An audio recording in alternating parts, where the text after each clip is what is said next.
Hello ভাই brother, কেমন আছো তোমরা?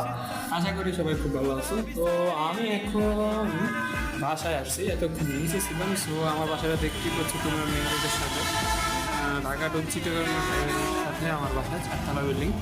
তো আমি একটু নিচে গিয়েছিলাম যে কোনো একটা কাজের জন্য কিছু জিনিসপত্র আনতে। তো আনা হয়েছে, হঠাৎ করে আমার মনে পড়লো যে আমি কি এক সপ্তাহ আগে বাড়ির থেকে, মানে দেশের বাড়ি থেকে ফিরতে আসার সময় আমার আম্মু আমার জন্য কিছু আমের আচার দিয়েছিল।